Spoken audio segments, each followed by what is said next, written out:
All right. Thank you, everyone, for joining us today. This is a mid-July kickoff, I guess, what we would call earnings season.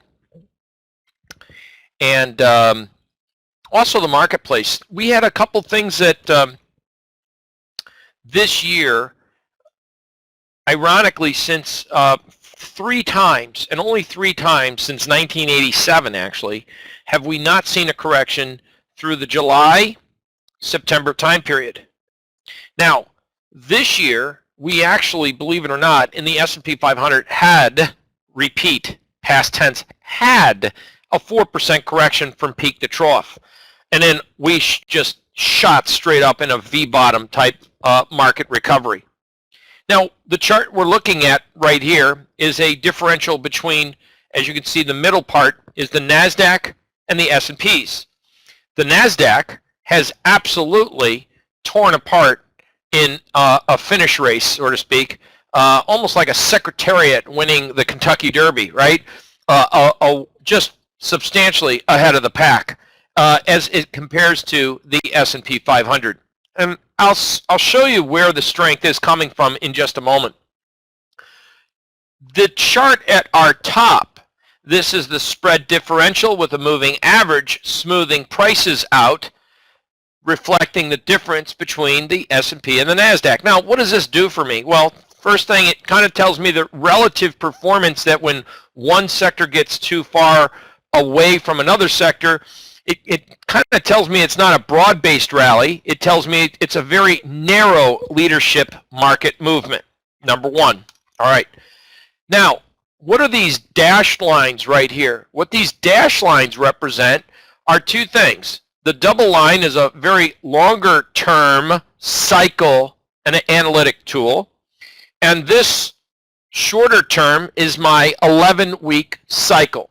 Typically, we have seen at times an 11-week cycle, except for in the last few years, we haven't really seen a whole lot of corrections. But more times than not, we have noted through the years that when we get a cycle event, and when we get a combining corresponding cycle event, we tend to get corrections in the market. We are, and that's why there's a question mark here, because we were looking for this correction coming. Now, I hope that wasn't it, and I think there might be more down the road. But for right now, we need to respect the fact that this market definitely had an amazing resiliency to the upside. So with that said, when we look at our longer term analysis, or when I look at different things, cycle analysis, and then when I want to also share with you, this is a breadth analysis called the Mcclellan Oscillator. Now note we are on a daily time frame here. This is a moving average of the breadth advancers versus decline. Now, typically when we get into what I have pegged as the red line on a daily basis, we get into an overbought condition and we see the markets tend to correct. So what I'm looking at is I don't think the correction's quite over. I don't think that we're going to go straight up and this is a new leg forming to the upside. Rather, it's just the market sitting at potentially the top end of a range. So we have a couple things that we look at. We look at longer term cycle analysis, and I don't think anyone, most of you guys can pick up a chart, and which we're going to do right now, and go over to a weekly chart and say, John, we haven't really seen a meaningful correction since 2011. This market really has had a resilient upside move. It's been a little maybe frustrating this year because it's been a very jittery trade since we started 2015. It chopped around, it went straight up, and then it chopped right back down. It chopped around, it tried to rally, it failed, it tried to rally, it failed, it broke, and then it came right back up again. This has been a very, very jittery market, and it's been a market that has seen mostly a sector rotational grind has been the theme. Stocks that are strong, like your I don't know, you want to say your Teslas, Chipotle Mexican grills, your high-flying stocks, most of those that have been strong have stayed strong. Meanwhile, the stocks that there are so many stocks still out there that are not performing well.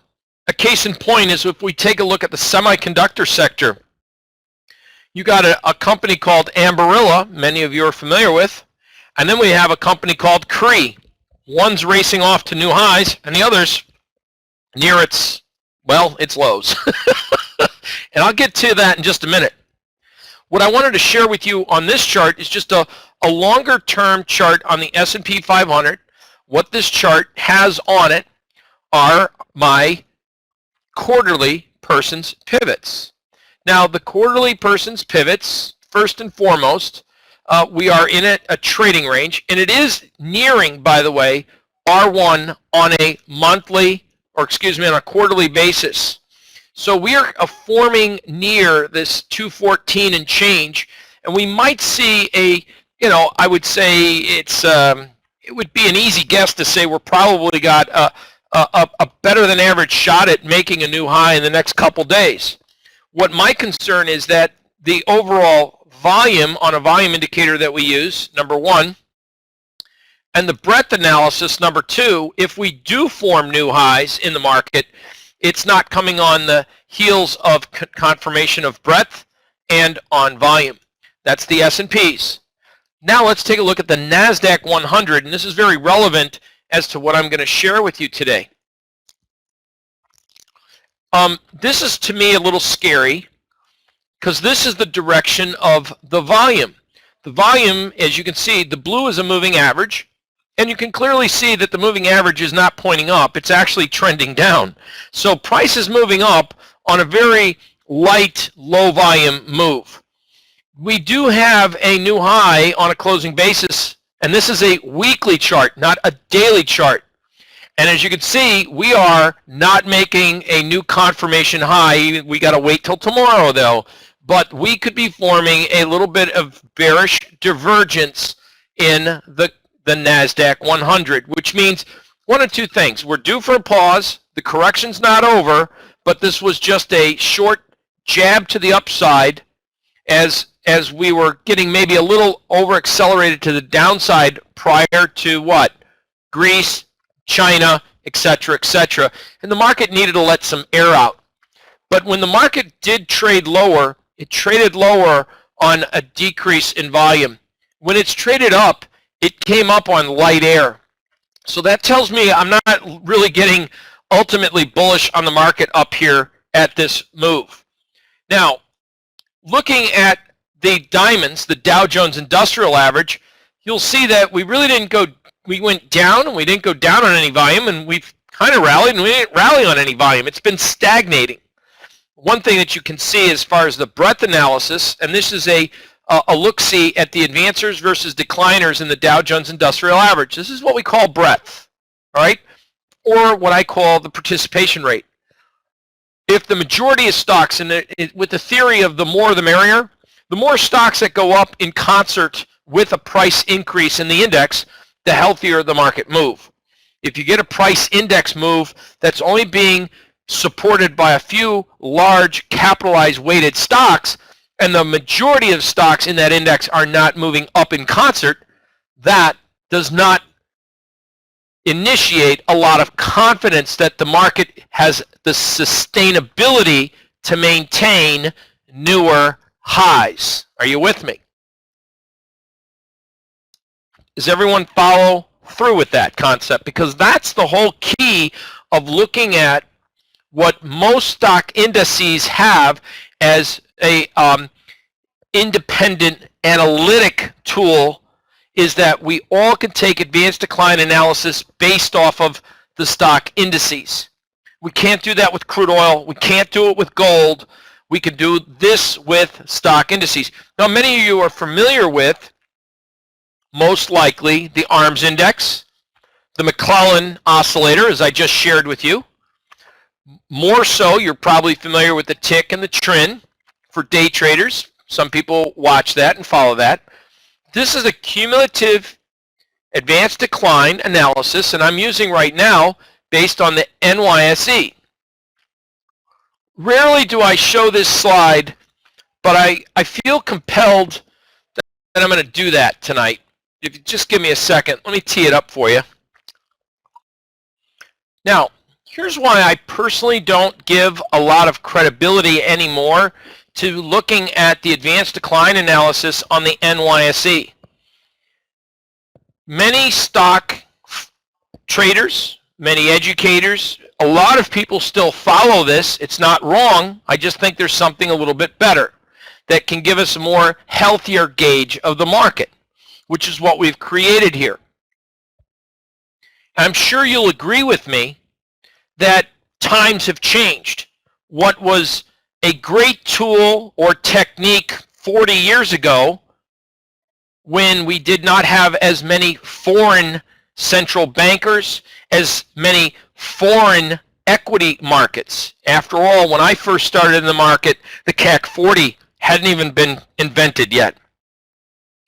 And when the Mcclellan Oscillator, when Sherman McClellan created this, he wasn't looking at all of the influences of trading with the Chinese stock exchanges, right? I'm sure that's a fact, or Australia for that matter, or Spain, or Switzerland, or Germany, Japan, the UK.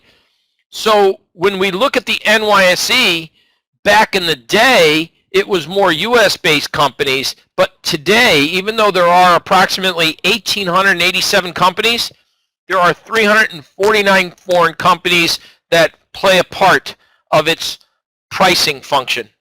That means 68% of the stocks contained in the NYSE are what? Only US-based companies. Moreover, over 50% of the stocks contained in the NYSE are interest rate sensitive companies, which includes bond funds that are priced or valued in price, not yield, and REITs, real estate investment trusts. So if interest rate sensitive stocks go down, it may give us a false sense of reading in the advanced decline analysis by looking at the NYSE. Now here's another interesting component, is to figure out what's been going on in this market. And when I tell you it's been a sector rotational grind, we've been seeing that the money that's in the market, it's almost like it's like locusts going from one farm to another farm to another. It's like they go to one sector, they suck it dry, they get out, they rotate into another. Look what they've done with the airline stocks.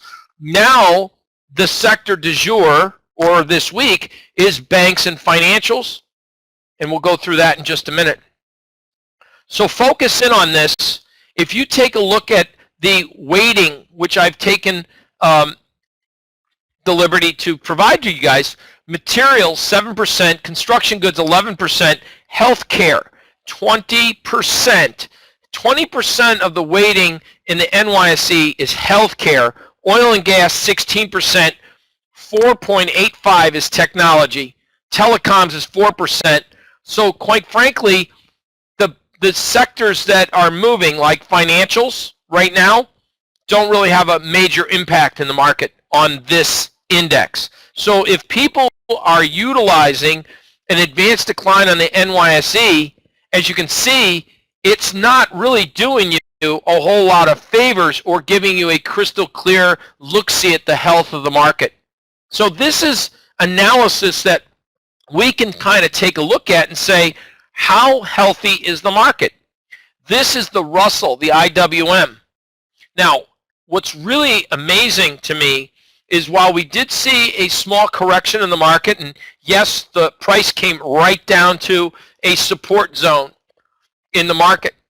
What we did in our room a couple weeks ago is I put up a Bollinger Band. I said, you know, something that's very unique is that Bollinger Band, which very rarely do I look at, it's either A, redundant or not as effective, but it actually, Bollinger Band intersected our longer-term pivot resistance, and the bottom band intersected our longer-term pivot support, which was kind of an amazing scenario.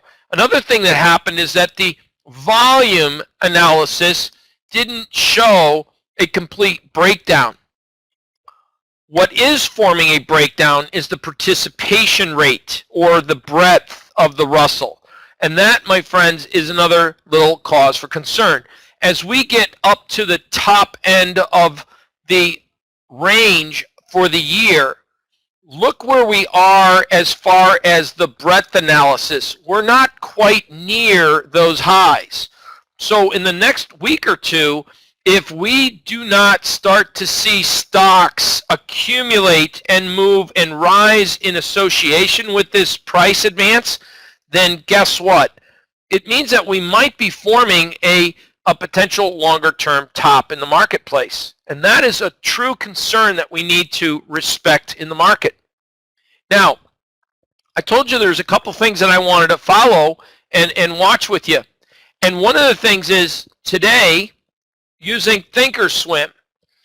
I know there's a lot of Thinkorswim people in the room, and that's fabulous. Let me share with you something that today, with this big, strong move in the market, I went to just use my scans, the PPS, the Person's Pivot Study Buy and Sell Signal. If you go up to your Thinkorswim account, and this will only work on a real account, not the paper trade thing or the paper money account. If you click on Scan, notice that I clicked on all stocks. I didn't just go with S&Ps or NASDAQ. I went with all stocks. And I'm trying to take, and one of the neat things that Thinkorswim is going to do is give me a preliminary look-see. If all things being equal, again, all things being equal, and if today was Friday, or if all of these stocks close at these levels that they closed at today, we will generate 149 weekly buy signals in all stock segments. So to find out on a weekly buy signal, where is the strength coming in? Where's the money flow going?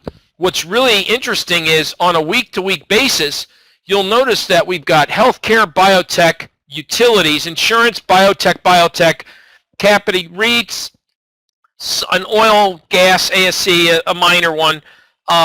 Let's review. Utilities, pharmaceutical, that's in medical, one aerospace, that's Boeing.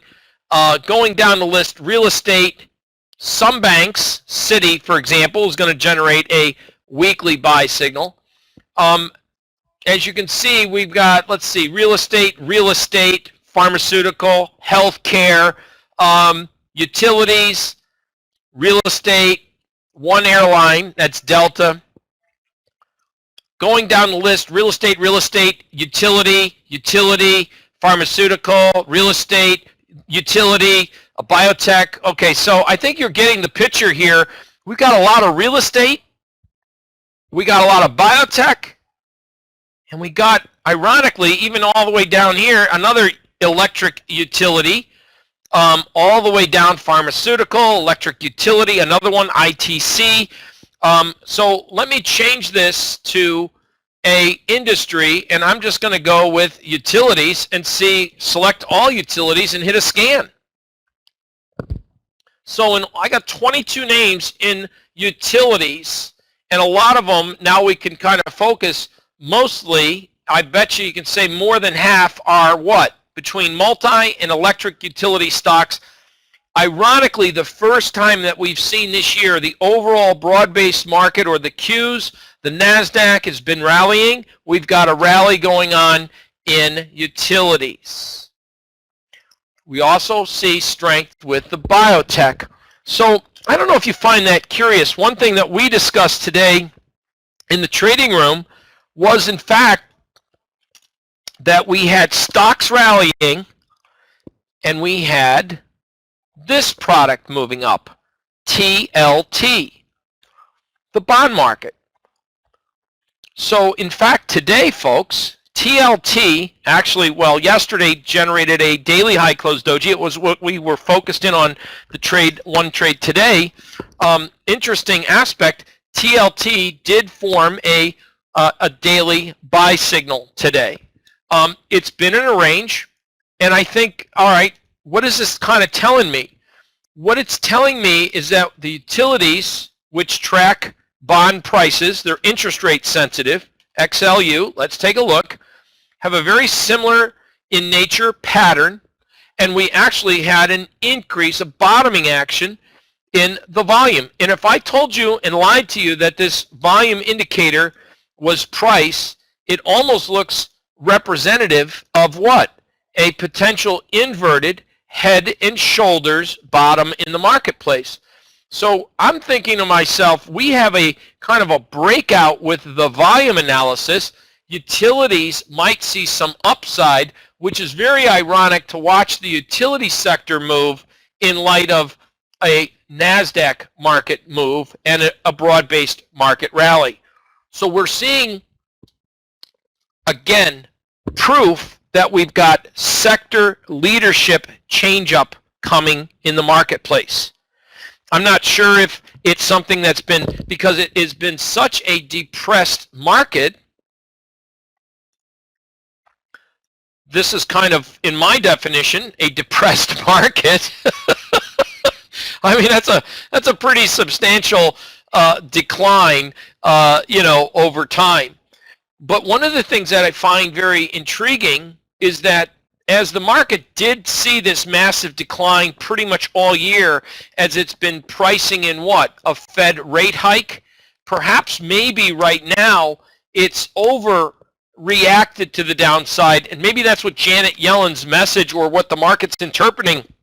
Hey guys, we're not raising rates anytime soon. Time to come play back in the equity markets and the bond boys.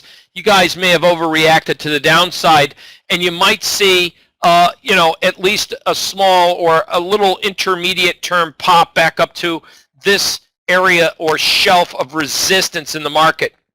When I look at a big decline like that, I like to see or note how the volume move was. And clearly we saw a move in the utility sector where you see new lows in the market, but you do not see a new lower move in a volume indicator. And so for me, this is kind of signaling a shift in sentiment into the market. I don't think this is per se a defensive play as much as I think people are coming into looking at maybe a seasonal play with electric utilities as we get into the hot heated month of August, as well as maybe a little bit of let's get out of these shorts because the Fed's not raising rates in September like we may have thought. So I think there is a way of examining the markets by running these scans. And part of what we wanted to give to our community out here, because we haven't done a webinar in quite some time, but I wanted to give you an insight in an hour as we promoted of tips, techniques, and guidance. And one of the tips that I like to utilize is run a scan and find out if I go to all stocks once again. So I just click up here at Thinkorswim.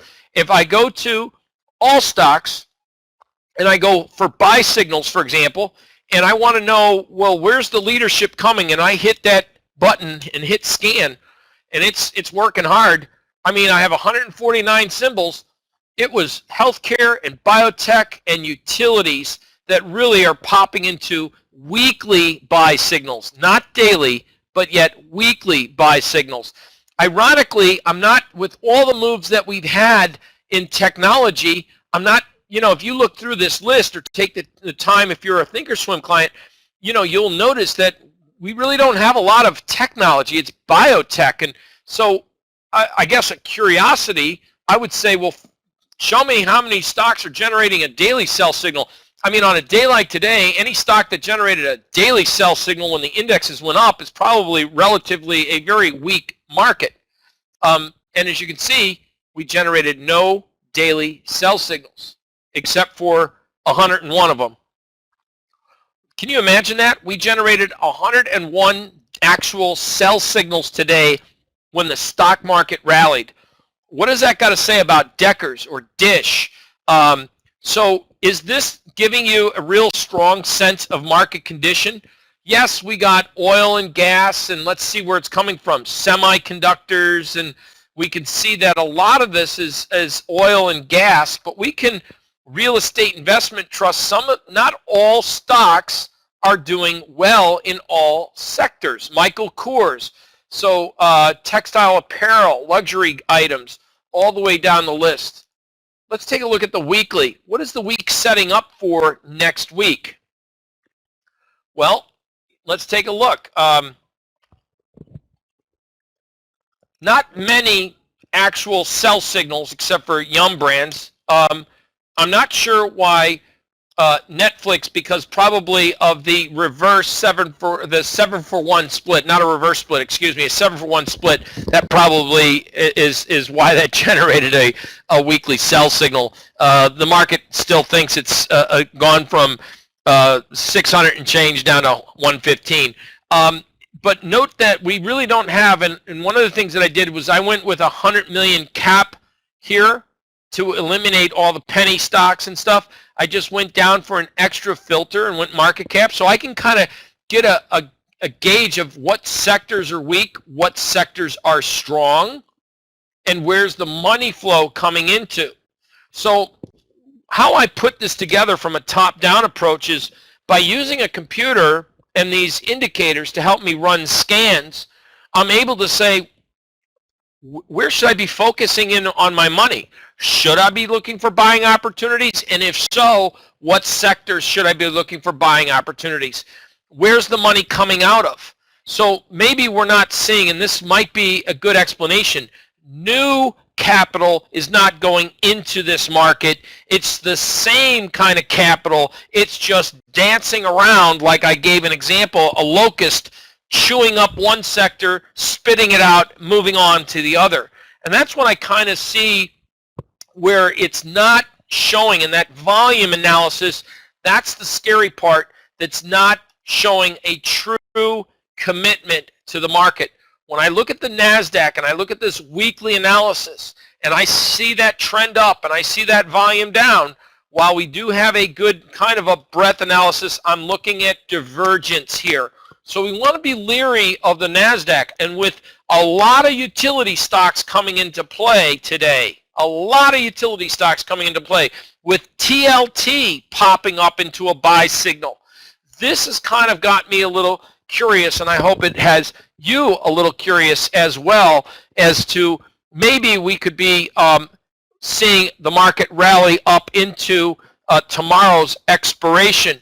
After all, while we will be forming a weekly buy, we were in a weekly sell, or are we just in a trading range? So I can't say that I am thoroughly convinced that this market's getting ready for a new leg up.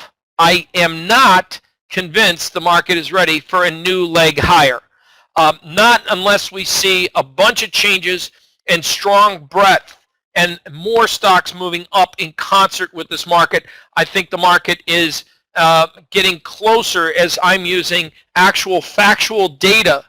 I am more believing that the market might be just forming a tricky longer-term top pattern.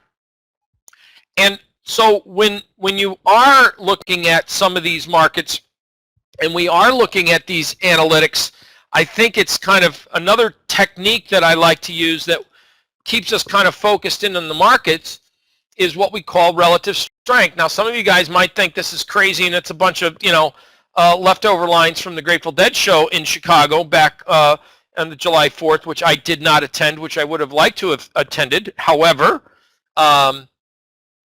needless to say, when we look at a year-to-date performance, this just spells out all the various sectors of the market and kind of gives us an idea of what the percent changes in the market. And obviously, the one that stands out like a green thumb is biotech.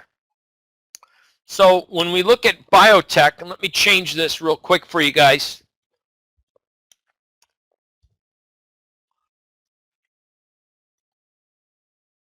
All right, so I've got from the beginning of this, from 12/31, where's the strength, what's the leadership of the market?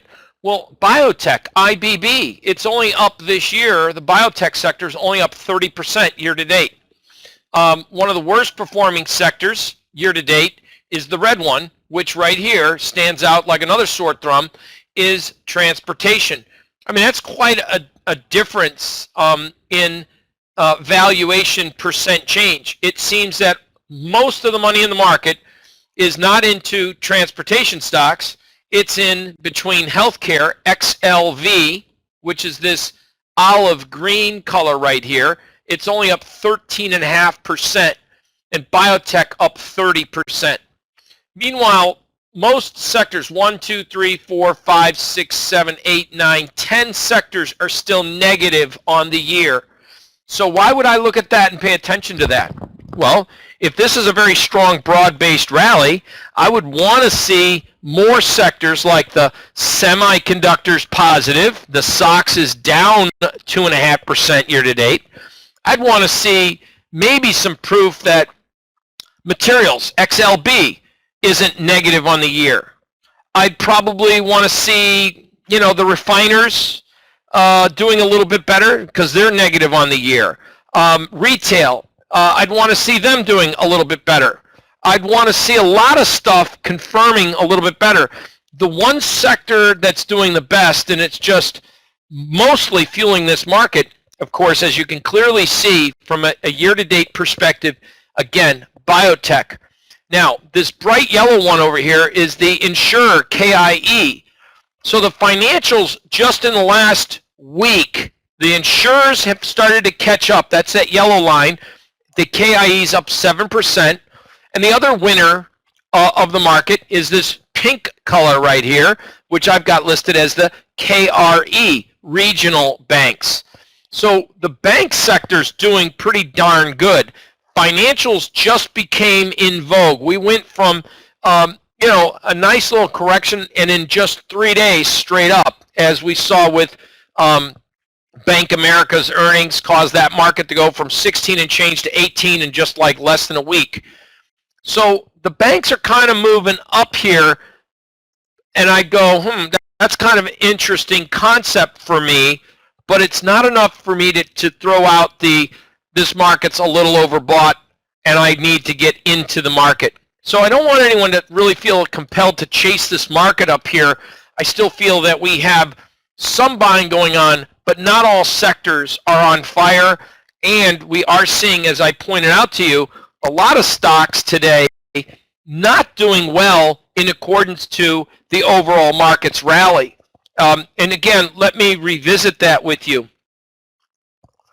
So we have what it takes to generate. Not only are these named the percent changes, but these stocks in all stock categories, there's 101 of them today that generate daily sell signals. And these are stocks that have over a market cap of 100 million. So Under Armour, down 3%. And I think that kind of gives us a feeling. UNP, the rails aren't really. Toll Brothers isn't performing well. There's some pretty big names out here. Sherwin-Williams, for example. So looking at the S&P 500, when I take a look at today's performance, yeah, there were some pretty big names. We had, again, some of the stocks. Twitter still struggling. That was a stock this week. We actually had kind of a buy. It was a stock we had focused on early in the week because of the volume, and we kind of had a little bit of accumulation in that name. It was looking great, and then obviously here's the accumulation of the volume. We had a little bit of convergence with my histogram right there. It popped into a buy, and the very next day we're all like excited. I mean, traditionally, markets that break out give you a chance. This was about a 15-minute rally, but needless to say, there was some accumulation showing up in the market. There was a buy signal, and it has done, maintained the integrity of that buy signal. But boy, that was a strong rejection up there at 38. I wanted to go through some of these names because apart from Google, which missed revenues, surged on earnings, let's get beyond that. One name, I'll share with you the results of this. Google started to look, and here's the buy signal here, and this is using our TradeStation package. You can see the buy signal came in. There was some volume accumulating. You know, and again, this market's just taken off. The problem that I have is not all stocks are doing well in this environment. The few stocks are getting stronger and the rest of the market's getting weaker. And that, unless we find buyers, is not something that's a sustainable, healthy market environment. A couple other names I'd like to give out to you. SBUX. Great example. Strong stock getting stronger. Really? Like, that's the only company that we could invest in, is just to keep buying Starbucks. Meanwhile, you got this company, which is in the same space. You know where I'm going, right? Green Mountain Coffee Roaster. Green Mountain Coffee Roaster, I mean, it looks like everyone has sucked the money out of Starbucks or out of Green Mountain Coffee Roasters and gone just with Starbucks. It's not a broad-based rally. It's a little scary. So when we look at one company in the semi space, this is Cree. Now, they make the LED lights, and they may form a weekly, I want to bring this to your attention, they may form a weekly high close doji, which might give us a little bit of upside over the next couple days, but the overall volume in this market, it doesn't look good. Look at the overall volume. It's declining. So you might get a dead cat bounce, and we're going to need to get some work, you know, over time into this market. It could just be putting good money after bad. Intel, just to go through a couple other names with you guys. Intel, yesterday, you know, they had earnings, and it looked good for a little bit. And the next thing you know, I mean, it was really good after hours yesterday. It kind of failed. Now, it failed. It does have a high close doji. The volume kind of kicked in over the last couple days, but I'm not impressed with investing in Intel right now.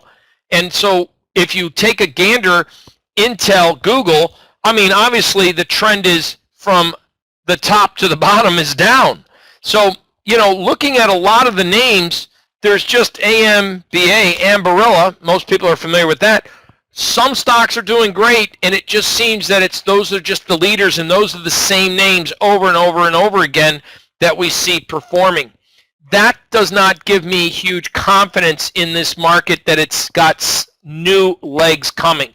So there's two ways to look at this, kids. Is the glass half full, or is the glass half empty? Well, I would say the glass would be half full on a positive note if many of these stocks were showing better volume accumulation. But the fact is, we're not seeing a lot of strong volume accumulation on these rallies. And so that, to me, says be more cautious on the rally. When we look at back-to-school sales, here's one, Walmart. Walmart's the king of retail almost, you got to admit. And what we did see is last week, a high close doji. There's your PPS buy signal. And it's had some follow through, but relative to the entire marketplace, this market looks sickly. Is this because of its exposure to China and nobody is buying anything from Walmart? Or is there something more sinister? Because I'm pretty sure this move in Macy's, while the market looks good, I really don't think at the end of the week on that rally, if we don't get a new push to highs on the volume and the momentum indicator is still showing divergence, I don't think that is a long-lasting rally as well. Now, here's another favorite, Disney. I'll share with you this. Disney looks like an outstanding situation. Gapped higher, had follow through. Here's what I'm looking at, and something we've discussed in our trading room.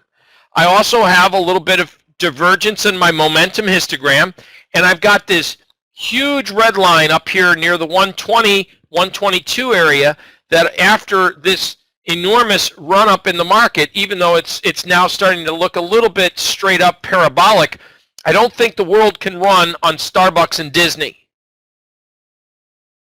So we're going to probably be experiencing some rotation or asset reallocation over the next few weeks. And some of these names that I've been pointing up to you that have seen excessive runs, such as your Starbucks, such as your Disney, might be susceptible for some profit-taking correction. And options traders, if we can start to look at stocks that, like a Disney, which, by the way, it's not the seasonally greatest time of the year to be owning this company. I think that maybe it's something that portfolio managers must have, and they must be in Disney. But when I look at a company like this, I would be watching for some short-term divergences. I will be looking for some, right now we don't have them, and I think maybe we're a couple bucks away from an interim top in the marketplace. So I am closely eyeing Disney as not maybe a short as much as a pause in the ascent to the heavens, which would be more of a credit call opportunity in the marketplace. But this indicator is warning us that the momentum of the market is waning and that we're just waiting for either a further push to that resistance that I mentioned or an actual trigger, which would be a PPS sell signal. All right. So I think there is a lot of room in the marketplace here for us to examine trading opportunities. If you think you've missed the move in the market and you need to get long, I might add to you, there's a lot of stocks that are near their 52-week lows. Mattel is one of them. I mean, a lot of people thought Mattel was a great move, and over time, this is a weekly chart. I'm going to change this over to a daily so that you can see between. I mean, great little run up, but it wasn't sustainable. In fact, when we get these huge run ups and we don't have volume behind them, markets make or come near old highs and the volume doesn't get back near the old high level, it tends to make me believe it's not a sustainable price move. And we need to be patient because remember this, guys, ladies and gentlemen, the market's job is to scare us or bore us out of good trades. And I think right now the market's kind of doing that right now because it's like it almost appears like it's so good, it's so strong that buy any stock and you're going to make money. And I think I've just showed you today that's not necessarily true. And we have to be focused in the right sector. Looking at today's action, following the market here, noting that utilities, and let me just go up the scale here to share with you. If we take a look at my sector tree here, so to speak, and I take a look at where was it performing, materials were actually negative on the day. Consumer discretionary, XLY. The XLY, interesting. We look at the, of course, XOP, I get that, energy, housing, I get that, the numbers weren't great. But boy, I'll tell you what, looking at the rest of the board here, I see the Dow Jones Industrial Average less than stellar, and the move was mostly in the Qs. The world does not eat on biotech and tech alone. We need to see a little bit more of a broad-based rally. So I think that there is still a compelling evidence that the market, the financials are just coming back a little bit here. And maybe I think it's because Janet Yellen's maybe saying we're going to be delaying a Fed rate hike, and that's why if we are, then maybe the economy's not as strong. I'm not sure, but the markets, what they're telling me here is that when I see one of the technology and utilities both move up about the same percentage, and we're almost, not just for the very first time, it's a very different scenario. The volume action on this rally in the XLU is probably the best volume that we've seen in a long time. It's trending up. So it's kind of indicative of why are the utilities now coming into play. It is seasonal, but maybe there's something more about the market that we want to watch. Let me go and focus on IBB. We've done this so many times, it's ridiculous. Two things is longer term, and I'm probably way early on this one. From the January highs, we're not that we're only 20 bucks on a $370 or 390. We're 20 bucks higher than we were in January's peak. All right. While we did have a good accumulation of volume, I'm losing the momentum on this rally. On the IBB, which is biotech, I got what on my work, my indicators, two things that I'm looking for. The reason why I have this, because we've done the analysis in our trading room, I'm looking at possibly another $15, $20 or so if we near that 415 area.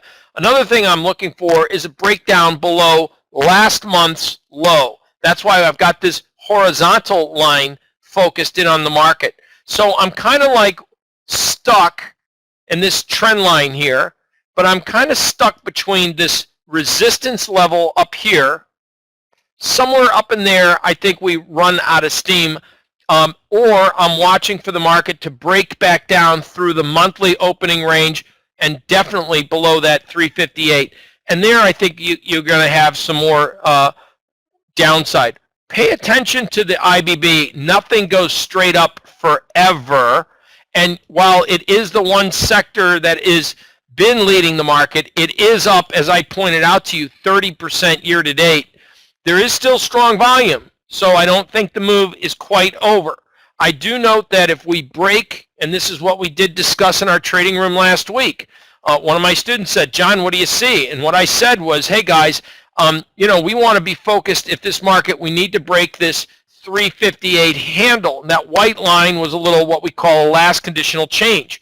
So the market came down, and the equity market declined. Biotechs held up relatively well. So from a what we call relative strength perspective, the biotech outperformed, and therefore the biotech ripped to the upside. Now, I'm not long this sector. I did not get long the sector. That's the bad news. The good news is I did not get short either. But I get very leery of markets that go parabolic and are after a long duration of an uptrend, as I pointed out to you. I think we have a reasonable expectation to cause a red flag and to watch and have on your radar screen, if you're trading equities, if you're day trading, especially day traders, watch the IBB. Why? Because it has such an important effect on the Qs or the NASDAQ 100. All right? And if you're day trading, if that's the sector that's really popped into the market, if that's the sector that's the leadership, and that's what I hope I've shown you, case in point, is by looking at the reflective outperformance of the market. That's the IBB, up 30% year to date. That is what we call leadership. And if that's the one sole sector that starts giving it up and you start seeing sell signals in it, it's going to weigh in on the overall stock equity markets. So we've really covered a few of the tips and techniques and guidance, as we promised, that I wanted to share with you, especially if you're an equities trader. How can you kind of gauge whether or not, instead of following the news, kind of get ahead of the news, and you can run my scans, whether you're using Thinkorswim or whether you're using Genesis package or my TradeStation lifetime package. Just the difference in all three is, first off, Thinkorswim allows to have the PPS buy and sells to scan, as I've demonstrated how to use it effectively in any index, stocks, or sector that you want.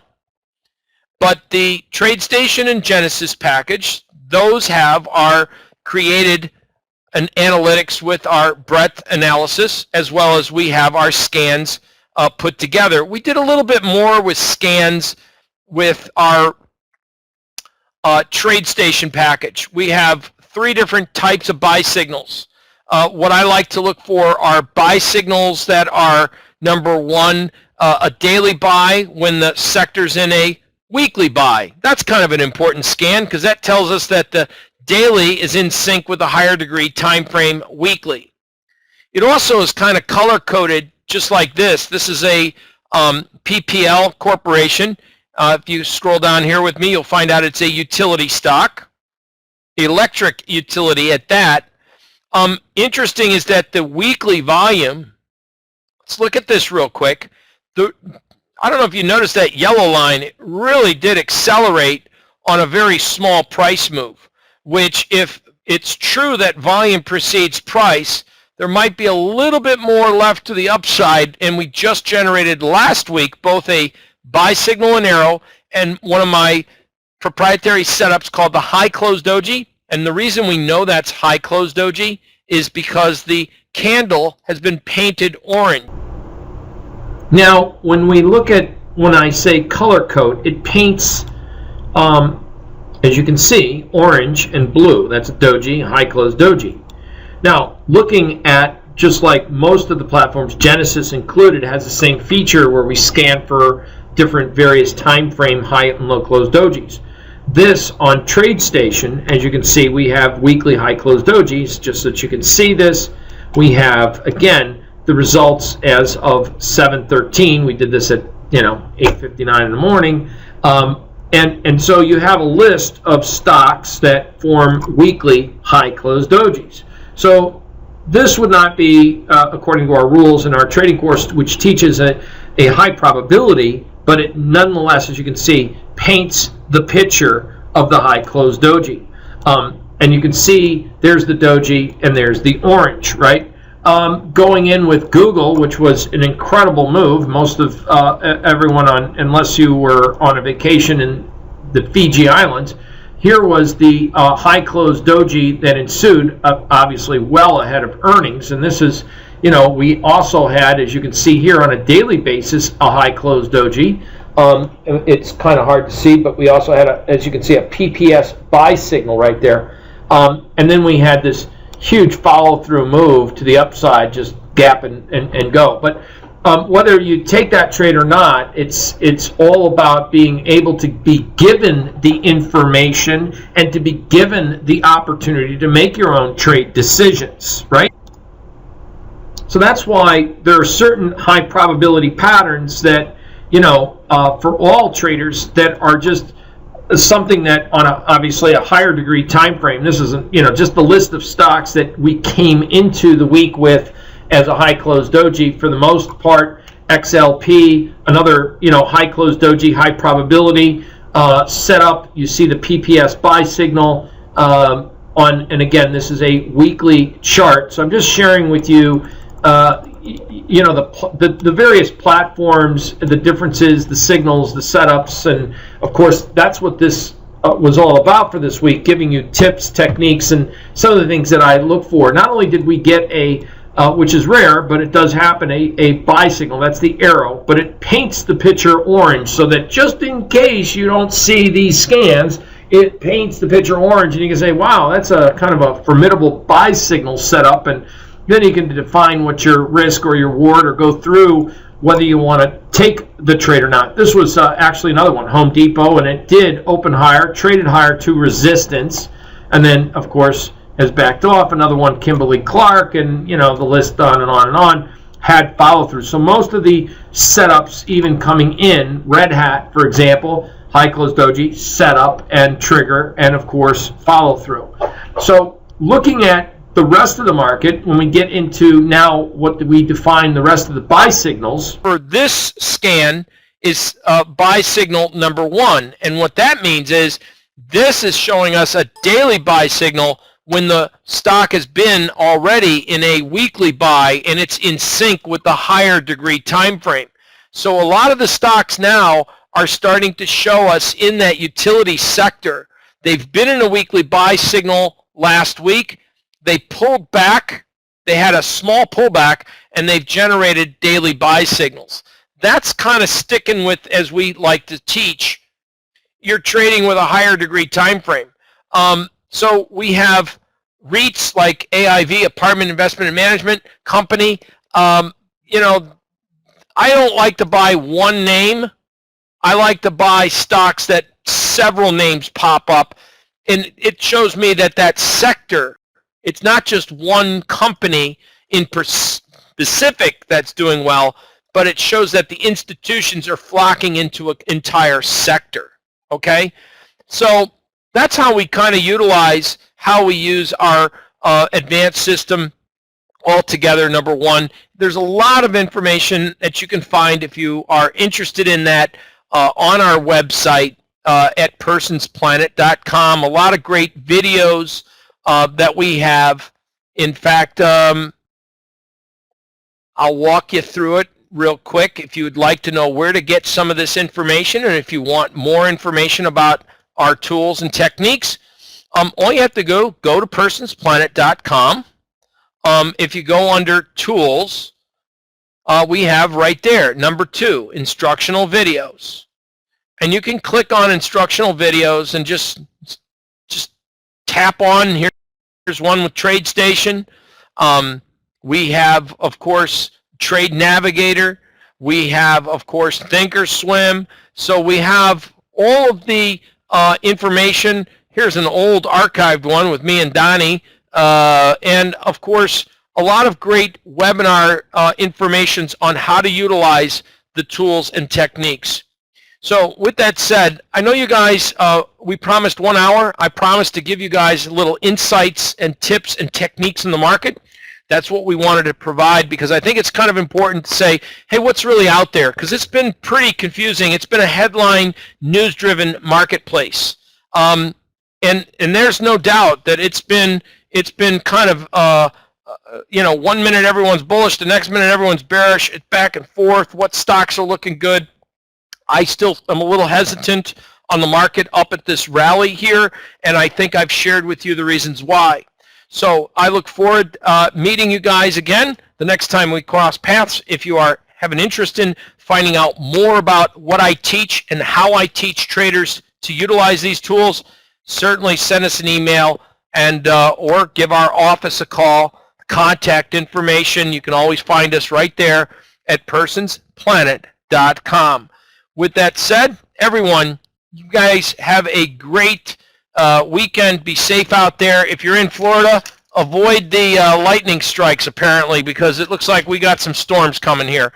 Anyway, Bill McKee, I thank you very much, and hopefully we keep our message very consistent. Sonia, want to say hey to my girl out there, Sonia, and Bach and Arthur, Clayton and Harvey. Hopefully, Harvey, I got an email from you about the 11-week cycle. Hopefully we covered that a little bit there for you. And with that said, there was something there, I think, for everybody. Thank you very much. Yes, lightning capital of the world is Orlando. And thank you all very much, guys and girls. Thanks you, ladies and gentlemen. I really appreciate it. Hope you found benefit out of this. Take care, everyone.